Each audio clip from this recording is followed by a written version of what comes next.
Question 27 देखिए क्या कह रहा है।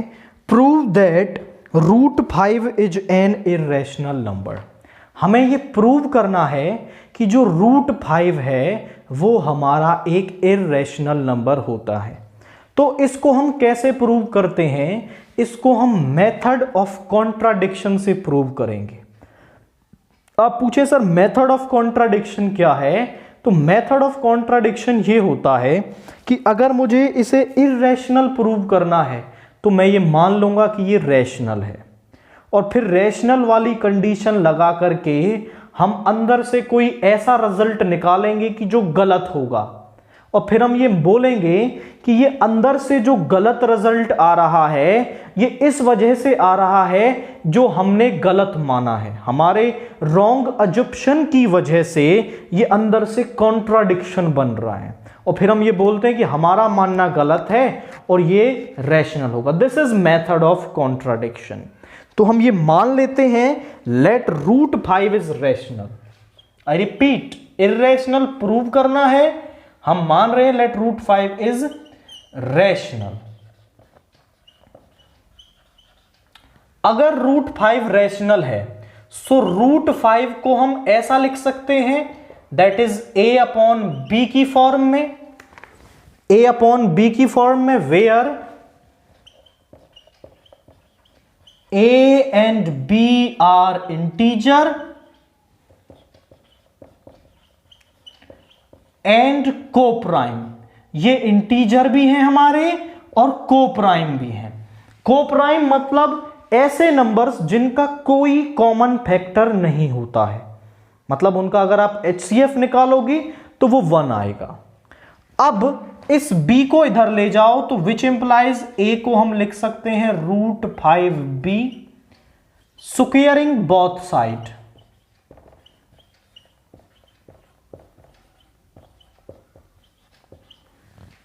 तो यहां पे आ जाएगा a² is equal to 5b²। आप समझे इसका मतलब क्या है? अगर मैं 6 को ऐसे लिख देता हूं 3 × 2 तो इसका मतलब क्या है कि 3 डिवाइड कर रहा है 6 को 2 टाइम्स। तो यहां पर लिखा हुआ है 5 a² को डिवाइड कर रहा है b² टाइम्स। तो इसका मतलब है यहां पर which implies 5 divides b²। 5b² को a² को डिवाइड कर रहा है। अब हमारे पास एक थ्योरम होती है कि अगर कोई नंबर किसी के स्क्वायर को डिवाइड कर रहा है तो वो नंबर उस नंबर को भी डिवाइड करेगा। आई रिपीट माई वर्ड्स, अगर a b² को डिवाइड कर रहा है तो a इस b को भी डिवाइड डेफिनेटली करेगा। ये हमारे पास थ्योरम होती है, आई थिंक इट्स 1.3 थ्योरम। तो हम यहां पर लिखेंगे which implies that 5 divides a। तो 5 a को भी डिवाइड करेगा और 5 a को डिवाइड करेगा तो a को मैं सम ऐसा लिख सकता हूं 5c, कि जो 5 है वो a को सम c टाइम्स डिवाइड कर रहा है। अब इसकी वैल्यू हम यहां रख देंगे in first, putting in first. तो यहां रखेंगे तो a की जगह आएगा 5c² is equal to 5b²। So 25c² is equal to 5b²। 5 से 5 टाइम्स तो यहां पे आया b² is equal to 5c²। आप यहां ध्यान से देखें तो इसका मतलब क्या है कि जो 5 है वो b² को डिवाइड कर रहा है c² times. So which implies 5 divides b²। 5 divides b²। अगर 5 b² को डिवाइड करता है तो 5 divides b।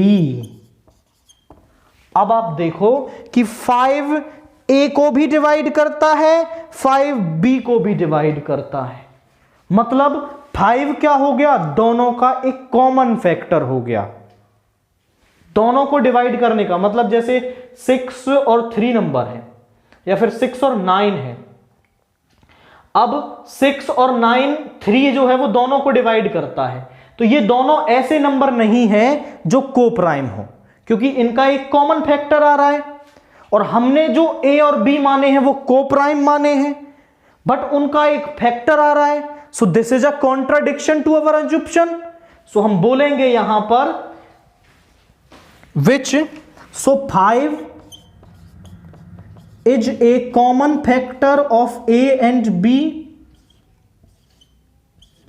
5 is a common factor of A and B, which is a contradiction to our assumption. Which is a contradiction to our assumption. Contradiction मतलब होता है oppose में, उसके विपरीत, उसके विरोध में जो हमने बात मानी है। So this which is a contradiction to our assumption. अब ये कॉन्ट्राडिक्शन आ रहा है, कॉन्ट्राडिक्शन आ गया। अब हम ये बोलेंगे कि ये कॉन्ट्राडिक्शन हमारे गलत मानने की वजह से आया है। This contradiction have arisen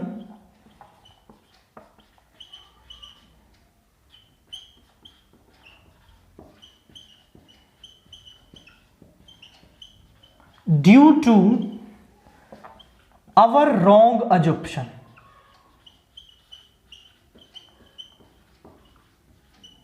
So our assumption is wrong.